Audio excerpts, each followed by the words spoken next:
ଆମ ପାଇଁ ଫୁଲରୁ ମହୁ ସଂଗ୍ରହ କରି ଫେଣାରେ ସଂରକ୍ଷିତ ରଖିଥିବା ମହୁମାଛିର ଆୟୁଷ ଅଧା କମିଯାଇଛି। ପୂର୍ବରୁ ମହୁମାଛି 34 ଦିନ ବଞ୍ଚୁଥିବା ବେଳେ ଏବେ 18 ଦିନ ଜୀବିତ ରହୁଥିବା ଏକ ଅଧ୍ୟୟନରୁ ଜଣାପଡ଼ିଛି। ଗଛରେ ଫୁଲ ଫୁଟିବା ଓ ଫଳ ଫଳିବା ପ୍ରକ୍ରିୟା ପଲିନେସନ୍ ଦ୍ୱାରା ସମ୍ଭବ ହୋଇଥାଏ। ଏହି ପଲିନେସନ୍ ଅଣ୍ଡିରା ଫୁଲର ପରାଗରେଣୁକୁ ମାଇ ଫୁଲକୁ ସ୍ଥାନାନ୍ତର କରିବା ଭଳି ଗୁରୁତ୍ୱପୂର୍ଣ୍ଣ ପ୍ରକ୍ରିୟା ପାଇଁ ମହୁମାଛି ଏକମାତ୍ର ମାଧ୍ୟମ। ମହୁମାଛିଙ୍କ ସହଯୋଗ ବିନା ଗଛରେ ଫୁଲ କିମ୍ବା ଫଳ ଫଳିବା ପ୍ରାୟ ଅସମ୍ଭବ ବୋଲି ସାଇନ୍ସ ଆଲର୍ଟ ମ୍ୟାଗାଜିନ୍ର ରିପୋର୍ଟରେ ପ୍ରକାଶ ପାଇଛି। ପ୍ରକାଶିତ ରିପୋର୍ଟରେ ବୈଜ୍ଞାନିକମାନେ ଉଲ୍ଲେଖ କରିଛନ୍ତି, ଖାଦ୍ୟ ଉତ୍ପାଦନର ମୁଖ୍ୟ ମାଧ୍ୟମ ପାଲଟିଥିବା ମହୁମାଛିଙ୍କ ଆୟୁଷ କ୍ରମାଗତ ଭାବେ କମିବାରେ ଲାଗିଛି।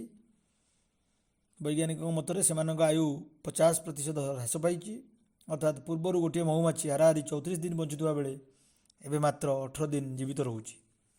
ମହୁମାଛିଙ୍କ 10 ପ୍ରଜାତି ଭିତରୁ ଗୋଟିଏ ପ୍ରଜାତି ସମ୍ପୂର୍ଣ୍ଣ ଭାବେ ପରିବେଶରୁ ଉଭାନ ହୋଇଯିବା ପରେ ୟୁରୋପୀୟ ଦେଶଗୁଡ଼ିକ ମହୁମାଛିଙ୍କୁ ରେଡ୍ ଲିଷ୍ଟ ବା ବିପଜ୍ଜନକ ତାଲିକାରେ ଅନ୍ତର୍ଭୁକ୍ତ କରିଛନ୍ତି। ମହୁମାଛିଙ୍କ ଜୀବନ ପ୍ରତି ବିପଦ ସୃଷ୍ଟି ଲାଗି ଜଳବାୟୁ ପରିବର୍ତ୍ତନକୁ ମୁଖ୍ୟତଃ ଦାୟୀ କରାଯାଇଛି। ଆମେରିକାରେ 2018 ଅକ୍ଟୋବରରୁ 2019 ଏପ୍ରିଲ ମଧ୍ୟରେ 40% ମହୁମାଛିଙ୍କ ମୃତ୍ୟୁ ଘଟିଥିଲା।